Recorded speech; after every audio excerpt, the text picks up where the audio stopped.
The house was built in 1871 by Thomas Russell, and that's why we called it Russell Manor. He was a gentleman who owned quarries in the region in the 1870s, and he built houses. He built this house for himself, and then the house next door was for his family. Once he exhausted his quarries here in the region, he moved to the States and then continued building these big old mansions. When we got here, the house was cut up into a lot of sections, so almost for the first year we used it as a cottage. When we started the renovations, we started with 2 rooms, a shared bath, and we just met people and took the time to sit with them and find out what they wanted as travelers. And with that knowledge, then we went through the process of how we're going to design the house. So we've gone into suite concept, but it's also more of an eclectic look, almost like a boutique hotel. Everything's different, so it's going to attract different people. Everything has a piece of heart in it. There's nothing just bought to fill in a space. Everything is from travels or going out and finding pieces. It wasn't just bought to fill spaces. It's really a part of our personality, and that's what really speaks in the house, is that it's a big part of us, and people really take the time and wander through the rooms and enjoy the art and enjoy the little things they find here. So it's part of people's traveling experience too. The Victorian period had 6 design periods throughout the reign of Queen Victoria. This house was built in the 1870s, which makes it French Second Empire.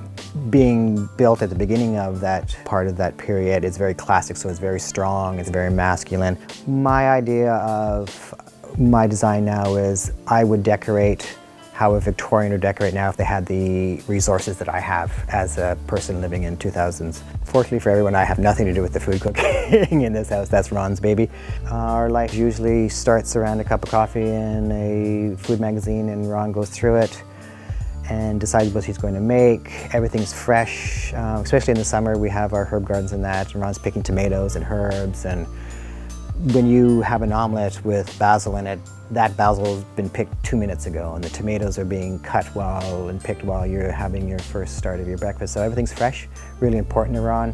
He's not a trained chef, but I haven't met many trained chefs who can cook as well as he can. So, you know, that's a testimony to him. People ask us now, how long have you been in business? And I say 9 years, and they go, oh.